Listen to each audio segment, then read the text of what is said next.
Fala galera, beleza? Sejam bem-vindos aí a mais um vídeo no nosso canal. O vídeo de hoje a gente vai trocar uma ideia sobre o Hedge Fund da Mauá, né? Vamos ver como é que ele tá, dar uma atualizada. Fechamento de ano aí do relatório, ele trouxe alguns pontos e aí a gente comenta rapidinho aí sobre o fundo. 30 mil cotistas, patrimonial 9,51, a cota mercado 9,19, amassada, né? Liquidez até é boa, lembrando que é um fundo base 10 e tal, então acaba que ele inevitavelmente vai ter uma liquidez um pouco melhor. Se a gente pegar 307 milhões de patrimônio, liquidez de 1 milhão, tá muito bom. E isso é muito por conta da base 10. O último dividendo foi de 10 centavos, que dá aí anualizado de 14%. Vamos lá. Ele comenta sobre a questão do ano de 22, um ano muito difícil, né? Guerra, pandemia, eleição, toda aquela bagunça. E aí, de certa forma, o fundo entregou um dividendo interessante. Lembrando, galera, muito por conta do início do ano, né? Que a gente teve uma inflação bem forte e tal.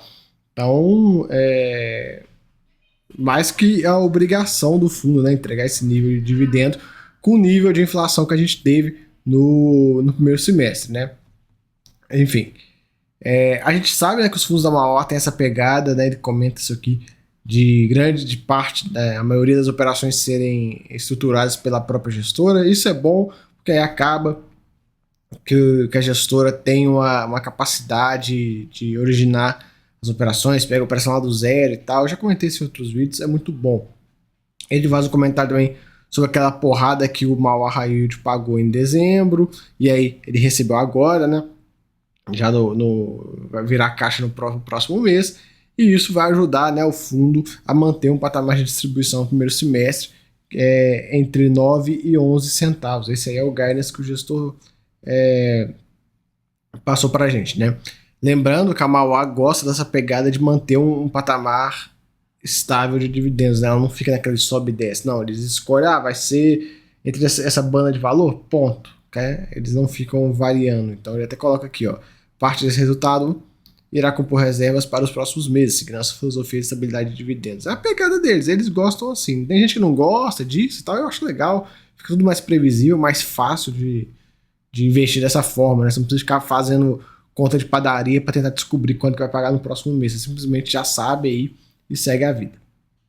Então, ele coloca, olha só, um fundo tem uma taxa média ponderada, considerando tudo que está investido, de IPCA mais 10,9. A taxa tá interessante, né? E aí ele coloca, ó, cada um dos produtos.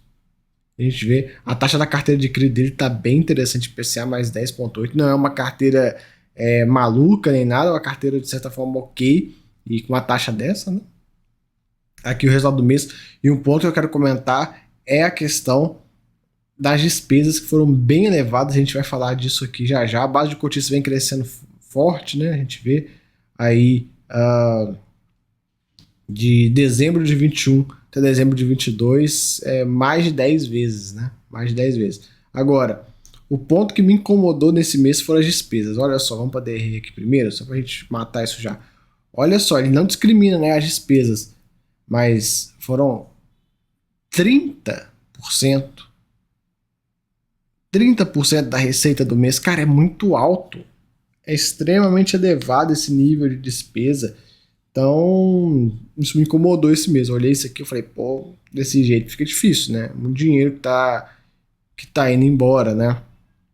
E aí a gente vai acompanhando essa situação. Depois eu comento mais um pouco sobre isso. Vamos por partes, só para já deixar marcado esse assunto. Acontecimentos do mês aí a parte de ativos estruturados, que é a questão do Mauá High Yield, que pagou, né, os 3,40.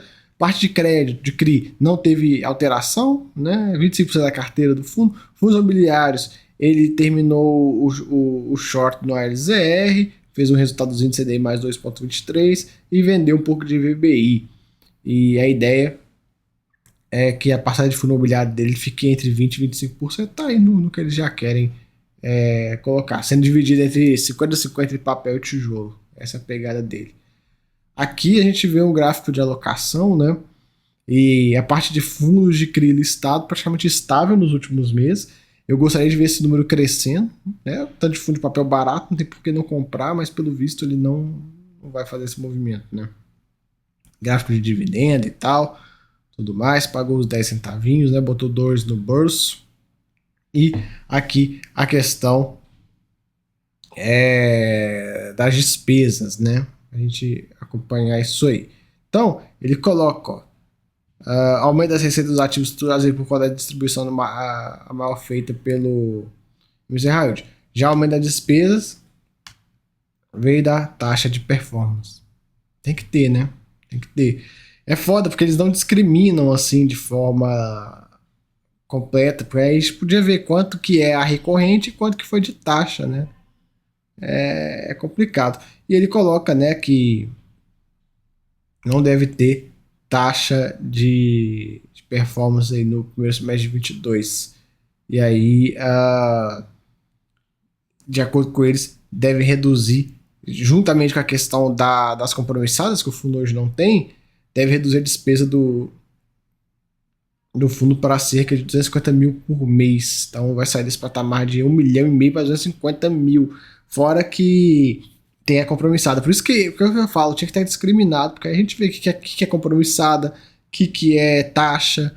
Fica difícil, porque você simplesmente olha o número de forma crua e não consegue bater o olho e falar, putz, é isso, é aquilo e tal. Você só recebe o valor cheio, que foi bem alto, né? Foi quase 3 vezes maior do que a média dos praticamente 3 vezes a média dos últimos meses, né? Então, fazendo uma conta de padaria, seria 1 milhão de taxa de performance. Não sei, porque o recorrente de despesa do fundo estava na próximo de 500 mil, 600 mil, e aí teve 1,5 milhão. Confesso para vocês que poderia ter colocado de forma um pouco melhor para a gente. Liquidez e tal, é boa, a gente já viu. E aí, aqui, né, a carteira deles, os montantes e tal. Você sabe, né, os fundos da Mauá tem uma posição grande nesse Mauá High Yield. E um ponto sobre ele também, esse fundo era para investidor geral, vai virar para investidor qualificado, né? Chato isso, essa mudança, eu não gostei disso não. Eu quero sempre essa regra, né, eu não gosto dela de jeito nenhum. Beleza, vamos lá. Enfim, aqui todas as posições, né? Tem uma carteira de certa forma boa. Tem uma outra coisa aí que não me agrada, mas no restante é uma carteira legal. E aqui a gente consegue ver os ativos e tal de forma um pouco mais tranquila. Os ativos de crédito também. Aqui essa parte de fundo imobiliário, a carteira dele rendendo mais de 1% ao mês. Aqui como que estão as posições, né? A gente consegue ver aqui. Legal. E é isso, galera. Tem muito mais o que comentar, não. Fundo meio paradão esse mês e tudo. Não tá comprando papel barato, né? É uma coisa que eu gosto de salientar, porque tá tudo muito barato e são poucos os fundos que estão aproveitando isso, né? Pois é. Fica aí o vídeo. Até a próxima. Fui.